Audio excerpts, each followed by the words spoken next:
सोचकर देखिए, समुद्र के नीचे छिपे हुए हैं ऐसे दुश्मन जो दिखाई भी नहीं देते। Naval mines. किसी भी व्यस्त समुद्री रास्ते से इन्हें हटाना यकीनन दुनिया के सबसे खतरनाक कामों में से एक है। तो सवाल ये है कि ये किया कैसे जाता है। चलिए, आज इसी मुश्किल और जोखिम भरी प्रक्रिया की तह तक चलते हैं। हमारे माइंड स्वीपर्स वहां मौजूद हैं। हम स्ट्रेट को साफ कर रहे हैं।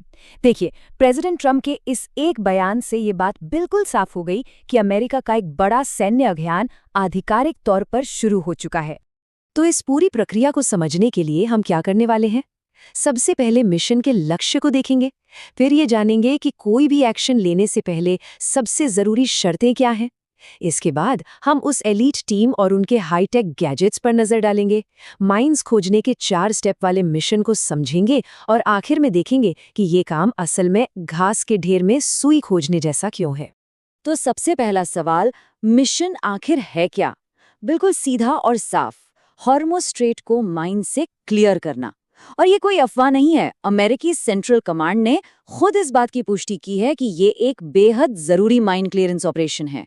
लेकिन यहाँ एक बात समझनी बहुत जरूरी है कि ये कोई अचानक में लिया गया फैसला नहीं है। पूर्व लेफ्टिनेंट कमांडर टॉम सॉयर के मुताबिक नेवी की जो एक्सप्लोजिव ऑर्डिनेंस डिस्पोजल टीम है यानी ईओडी, वो दशकों से, जी हाँ दशकों से, ठीक इसी तरह के मिशन के लिए ट्रेनिंग कर रही है। ये वो पल है जिसके लिए वो हमेशा से तैयारी करते आए हैं। पर रुकिए, माइनस्वीपर को पानी में उतारने से भी पहले 2 बहुत अहम रणनीतिक शर्तें हैं जिनका पूरा होना जरूरी है।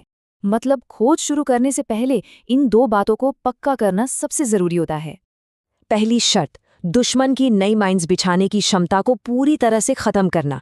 मतलब ये पक्का करना कि जब एक तरफ सफाई चल रही हो तो दूसरी तरफ से कोई नई माइंस ना बिछा दे। और दूसरी शर्त, युद्ध विराम, यानी एक्टिव लड़ाई का रुकना बेहद जरूरी है। इस पूरी रणनीति को नेवी के पूर्व ईओडी ऑफिसर टॉम सॉयर ने एक बड़े ही कमाल के उदाहरण से समझाया है। वो कहते हैं, आप बहते हुए टॉयलेट के साथ फर्श पर पोछा लगाना शुरू नहीं करना चाहेंगे, है ना?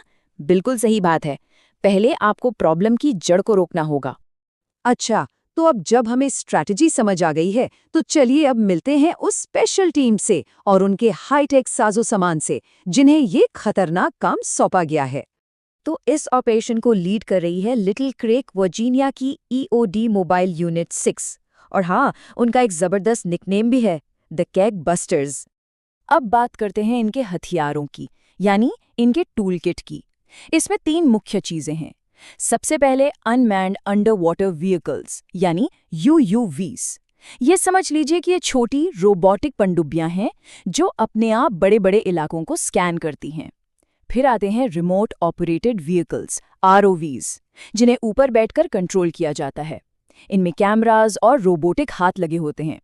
और आखिर में जब टेक्नोलॉजी की भी एक लिमिट आ जाती है, तब नेवी ईओडी के एक्सपर्ट गोताखोर खुद पानी में उतरकर सबसे मुश्किल हालात से निपटते हैं। चलिए, अब इस पूरी बातचीत के सबसे अहम हिस्से पर आते हैं, माइंस को खोजने और उनसे निपटने का असल तरीका। ये एक बहुत ही सिस्टमैटिक 4 स्टेप वाला मिशन है। तो ये 4 कदम क्या है? पहला है सर्च, मतलब पूरे इलाके को बारीकी से खोजना। दूसरा कदम है फाइंड, यानी किसी भी संदिग्ध चीज का पता लगाना।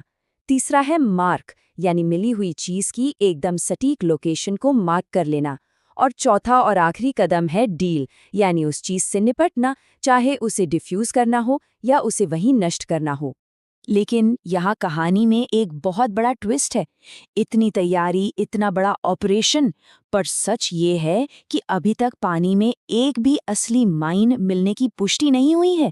इसका मतलब जानते हैं, ये पूरा का पूरा विशाल मिशन सिर्फ एक संभावित खतरे पर आधारित है। तो अब सवाल ये उठता है कि जब आपके पास दुनिया की बेस्ट टीम और सबसे अच्छी टेक्नोलॉजी हो, तब भी ये मिशन इतना ज्यादा मुश्किल क्यों है? चलिए, इस खोज की असली चुनौती को समझते हैं, जो सच में घास के ढेर में सुई खोजने जैसा ही है। इस चुनौती का अंदाजा सिर्फ एक नंबर से लगाइए, 1400, 1400 वर्ग मील। इतने बड़े इलाके में खोज करनी है। ये बहुत बहुत बड़ा एरिया है। सिर्फ ये एक आंकड़ा ही इस मिशन की मुश्किल को बताने के लिए काफी है। और इस मुश्किल को और बढ़ा देती है एक चीज जिसे कहते हैं अंधाधुंध माइनिंग। इसका सीधा सा मतलब ये है कि माइंस को बिना किसी रिकॉर्ड या सटीक ट्रैकिंग के बिछा दिया जाता है। तो ये भी हो सकता है कि दुश्मन को खुद भी नहीं पता कि उनकी अपनी माइंस आखिर हैं कहाँ। इससे कोई पैटर्न नहीं मिलता और खोज का काम कई गुना मुश्किल हो जाता है। तो सर्च का प्लान क्या है? टीम सबसे पहले उस इलाके से शुरू करेगी जहां खतरा होने की आशंका सबसे ज्यादा है, और फिर धीरे धीरे सर्च का दायरा बढ़ाकर बाकी हर जगह को कवर किया जाएगा। जाहिर है इस काम में कई दिन लगने वाले हैं। तो ईओडी टीम दिन रात एक करके इस समुद्री रास्ते को सुरक्षित तो बना देगी, लेकिन सोचिए, जब आखिरी माइन भी निष्क्रिय कर दी जाएगी तो क्या ये मिशन सच में खत्म हो जाएगा? या फिर समुद्र की गहराई में चल रही ये लड़ाई सतह के ऊपर एक बड़ी भूराजनीतिक कहानी की बस एक शुरुआत है? ये एक ऐसा सवाल है जो इस ऑपरेशन से कहीं ज्यादा बड़ा है।